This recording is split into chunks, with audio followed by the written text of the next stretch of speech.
Welcome back to Eurodollar University. We're going to talk about the economic recovery and why I, Emil Kalinowski, and Jeff Snider, of the head of global research for Alhambra Partners, we're not putting a lot of money on this recovery being sustainable and accelerating further. And you may be wondering, well, why is that? Well, because we've seen this story before, this pattern. We've seen it 3 times already. And just like all other patterns, there are these mileposts, these markers that we can observe that have occurred in previous iterations of this reflation that we're seeing again. We've talked about them before. We talked about something called the landmine. We've talked about something called collateral day. And today we're going to talk about growth scare. Jeff, we've seen growth scares before. What is a growth scare? Can you define it for Eurodollar University students? Well, in the last decade or so, as you pointed out, these repeating cycles, what ends up happening is we have a downturn, deflationary pressures that build up, and then we get to the bottom, it looks like recover, and every time we start to recover, it's really nothing more than reflation, which is basically just the absence of further contraction, which is mistaken as full-blown recovery because it is merely presumed in all of the mainstream economics that if you're not in recession, you're in recovery. And there's nothing in between except the fact that we keep repeating these processes and establishing empirical evidence how there is varying degrees of recovery, such that some recoveries aren't actually recoveries. They're really nothing more than reflation. So if we start out in this contraction, we get into a reflation that isn't a recovery, what ends up happening is because it's not really a full recovery, because it's weak, because there's lack of momentum, because there's still deflationary pressures in the monetary system that haven't been ironed out, then the reflation starts to die out.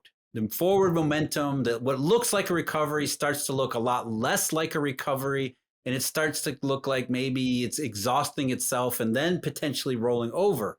That's the growth scare. When the reflation, which is supposed to be recovery, stops looking like a recovery and starts looking like a reflation and brings up the potential of another downward swing in the cycle, that's what we're supposed to be scared about, which is the fact that we're nowhere near recovery, and we're already seeing signs of material significant weakness, not just in one place or another, but in broad fashion, all around the world in a lot of different ways. Bingo, all around the world. And we're going to focus on the second, third, and fourth largest economies. We're going to look at China, Japan, and Germany, look at a few of their economic accounts to see if there's a growth scare that's taking place there. And the audience can join us by reading along at the Alhambra Investments blog. On the 24th of November, you posted a piece that's titled "The Growth Scare Keeps Growing Out of the Macro Money Illusion." Money illusion. I just read one of your pieces on Macro Peace Theater. It was episode 162. It was an article that you posted on the 11th of November at Alhambra Investments, and it was called "The Wage and Economy Illusion." For those members of the audience, those bad members who haven't listened to that episode, who have a life and things to do, very disappointing. For those people that haven't listened to that episode, can you tell us what is the money illusion? Well, the money illusion is specifically, historically speaking, when Irvin Fisher first brought it up in, I believe it was late 1920s, what he was talking about is how workers perceive their pay. For example, if you get a 5% nominal pay raise, you're going to be happy about that, even if inflation's running 7%, compared to a situation where you might not get a pay raise, but inflation is negative, or we have outright deflation, it's 2%. We perceive the nominal growth in our paycheck and therefore believe and correlate that with better economic fortune, better personal fortune in circumstances, because we see our paycheck has gone up. But we don't realize we're actually being further behind in that situation. We're being left further behind, but because of this nominal money illusion. We see our pay go up, and then we worry about how we're being left behind, and we usually point the fingers at somebody else. And there's something similar that happens in some of these economic accounts that aren't adjusted for inflation. I'm not talking about GDP, real GDP, which does try to take into account of consumer prices and economic prices in broad fashion, but maybe things like global exports, trade, or retail sales that are not adjusted for inflation, that can leave us with the wrong impression about what's really going on in terms of actual physical activity in the real economy. Sometimes we have a money illusion where if prices change a lot, that can change our perception when reality may not be the same thing.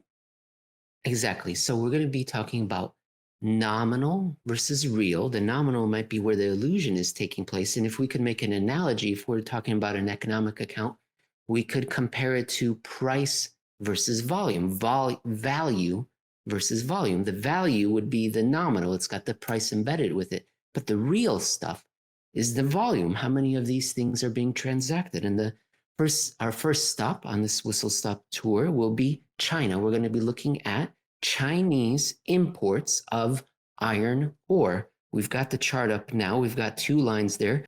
And Jeff, the big thick orange line signals reflation, choo-choo, takeoff, all aboard the train. Woo! If not better, right? It's a 45-degree vertical angle. It's China's back, baby. They're Yes. building and building and building. It's like China of 2007 again. At least that's what it looks like, because nominally they're importing iron ore in a fashion they haven't in so many years. It looks like the communist government is back into quantity growth again.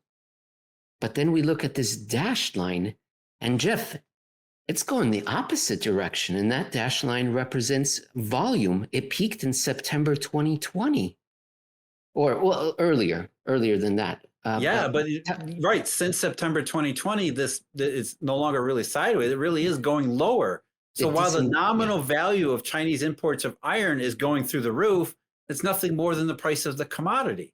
They're actually importing less physical iron and iron ore, or whatever they're called, iron ore related products. I can't remember the term off the top of my head. That's it. You would know that, and that's being in that space. So less actual iron ore, but the perception, if you only look at the nominal value or the imports by value, it looks like China is absolutely building like it did in the pre-crisis era, when in truth, they're just paying a lot more to do less, which is a very different situation. Completely different. Stunning chart. Wow, incredible. A true economic illusion. But maybe that's just a one-off, Jeff. Now we're looking at Germany. We're going to look at German foreign trade. It's not as clearly visible here as the stark contrast with Chinese imports of iron ore, but we can still see it if we kind of zoom in there, if we squint our eyes. Exports by weight, Germany versus exports by value. What's happening here in Germany? The same thing. You're right. It's not to the same obvious degree, but it is the same exact thing going on, just a little bit further down the spectrum, which is when we value German exports, either in dollars or euros, it looks like China. That Germany's really exporting tons of stuff all around the world. It looks like a robust global recovery, like the one that we're talking about, like the one that the mainstream says is inflationary, except when we look at it by volume, like China and iron, what we see is that the Germans are actually exporting less actual physical stuff now than they were last year or 2 years ago. In fact, physical volume of German exports peaked back in 2018, and they have never recovered. So the prices of certain things have gone up, which creates the appearance of a robust inflationary economy, when in fact the physical volume of what's being exported out of Germany shows that it's really a lackluster and weak reflationary period that is now actually going in the opposite direction. Like China and iron, we're getting weaker as this year rolls on. And I know what people are going to say. They're going to say, well, that's the inflation, right? That's the inflation. We're seeing the inflation in exports. But no, what we're seeing is the difference between volume and price is being driven by non-economic factors, not money printing, not the devaluation of currency, but basically the fact that we had a supply and demand, a classic supply shock, which creates this illusion of a robust economy when it's really just these imbalances being worked through. And what's left after we work through these imbalances in terms of price is the physical volumes, not the nominal levels. And the volume is the real stuff. This is the stuff that we have to eventually catch up to. Well, think about it this way, Emil, right? Yes. If you're a producer, you don't produce based on the nominal value. You produce the physical amount that's required from your customer book. So while in an actual inflationary environment, you might say, well, the nominal orders that are coming my way, those are going to continue. You're still producing at the physical rate, not the nominal rate. And if you don't believe in the nominal prices, you realize that it's nothing more than a supply shock. You're not going to overproduce based on a low physical volume growth. You're going to look at the physical reality and say, this isn't really good. I'm happy I'm getting higher prices, but this doesn't look very good. I'm certainly not going to hire a ton of workers because I don't have any work for them to do. We're doing less today than we were several years ago. I might be making a little bit more Wow. money on the price side, but I sure as hell Wow. I'm not going to be burdening myself for the future because it doesn't look like the nominal view at all. Are you going to be going and hiring more workers? Are you going to be increasing wages? If you're that producer, you're producing fewer widgets, you're not going to go and expand. Even if the prices are higher, thinking, well, thank God the prices are higher. Miracle, finally something's broken my way. But you're not in the mindset of, well, oh, definitely got to expand. You're not going to see an inflationary wage spiral from this. Okay, another one. Let's go to Japan. And this one is pretty important, just like that Chinese iron ore imports. This one is very important. It's Japanese trade, very important mirror view onto the rest of the world. And this one, like the Chinese boom in imports of iron ore, we are seeing exports of Japanese products that not only recovered from the plague, but surpassed or is about to. It reached that 2018 downturn. We've talked about it so many times, Jeff, that the downturn began in 2018 and that we're in so many different accounts. We're so far off the 2018 high, let alone where we are trying to get back to where we were before the pandemic. But here, this important account, nominal Japanese exports, we're right about to break through that high point in 2018. Great news. Yeah, at the very least, the Japanese, again, these are in yen terms. So in nominal terms to Japan, the Japanese export, remember, Japan, like Germany, a very heavy export industrial economy. So this is important for Japan. Exports, as you said, they look like they're surpassing 2018, which to us is an incredibly low standard, but to the rest of the mainstream, this is some awesome achievement. Hey, at least they've recovered from 2018 as well as 2020 when nobody else seems to be able to do that. Mm-hmm. Here we go. Japan is at least in a very good situation because they've put forward, they put the economy forward. The global economy has become so strong, robust, that it has allowed Japan to pull itself out of its full 2018 downturn to the point where exports are now rising relative to their previous peak. And now, in yen terms. And now we pull the rug out from under the audience's feet. Talk to us about volume of exports, Jeff. They tell us an entirely different story. Yeah, and they're already the mystery. Like in Germany, when we look at exports, which again, the exports of goods are very important to Japan's economy, we should be able to see, well, if exports are rising, then shouldn't production be rising? Something like industrial production in Japan should match exports. And they do. They just don't match the nominal exports. So you see nominal exports going much higher in 2020 and early 2021, so that nominally it looks like Japan has erased its 2018 downturn. But then we flip over to volume and we see that, like Germany, like China, volume tells a very different story. So prices are up and in nominal terms, exports are rising. But why isn't production rising in Japan like Germany? Because nominal, or outside of nominal, in the actual volume of goods being exported, it's actually less than it was 2 years ago. It was much less than it was 3 years ago. So there's no reason why Japan would produce more in terms of physical volume, because they're trading less than it seems to be. And when you look at it only in nominal terms.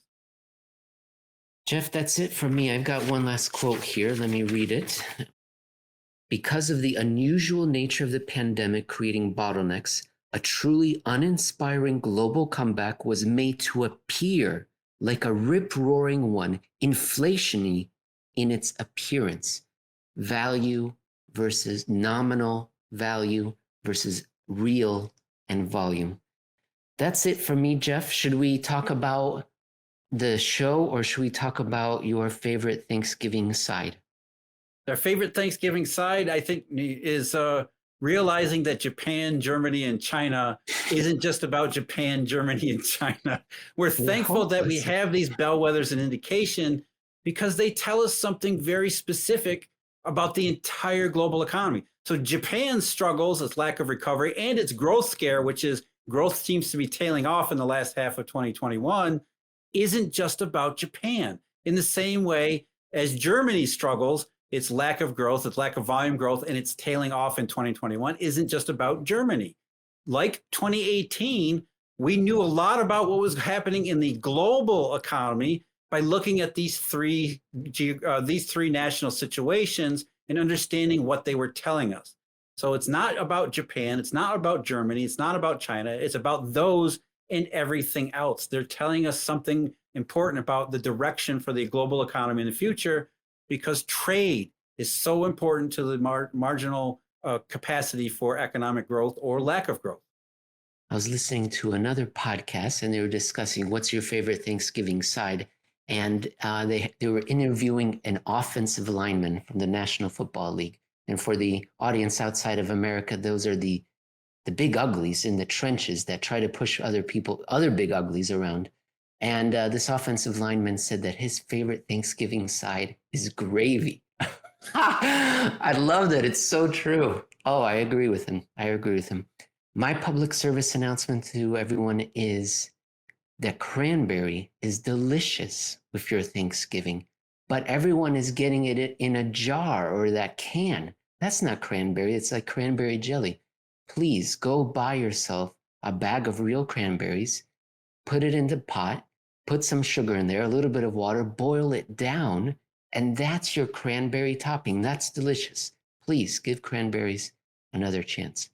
Yes, Jeff, we have coming in the very near future the Eurodollar University cooking channel. Unfortunately, it won't be up and ready in time for Thanksgiving, but Emil will have for you very specific and significant Christmas dinner recipes for you. I love it. We'll throw in a few nudes. We'll have David do some illustrations. Fantastic. A calendar. Wonderful. Jeff, we're recording this a day before Thanksgiving. People will probably not see it until after Thanksgiving, but I'm very thankful that we're doing this show, and I'm very thankful for the friendship that we've developed and for the audience that we've built and that we're educating people. And in the comments section, I think people are learning a lot. We're making a little bit of a difference, and I look forward to keeping on. Absolutely. Me too. Let me echo those sentiments too, as well as be thankful to our audience outside the United States who may be wondering what all this Thanksgiving stuff is about. We're thankful for them as well. And as I am for you, Emil. So you take care. You have yourself a great Thanksgiving. Do they have Thanksgiving in the Cayman Islands? I can't imagine they do. It's wonderful, Jeff. We have 2 Thanksgivings. There are so many Canadians here that we have the Canadian Thanksgiving. Both. Okay. Yeah, people had no idea. I didn't know. I ignored Canada until I moved here because there are so many Canadians. I admit it. I'm sorry, Canada. I did. But I ignored Canada. I didn't know anything about another Thanksgiving. And then one day somebody said, well, it's Thanksgiving. And it was October. And I said, what's going on? So yes, there's a Thanksgiving for Canada and a Thanksgiving for America. And that's wonderful. The British, they don't have a Thanksgiving, and the Cayman Islands are a British overseas territory and all that. But if they do, that would be wonderful. Then we could have 3 days of gravy a year. Oh, please let it come true. And cranberries. Real cranberries.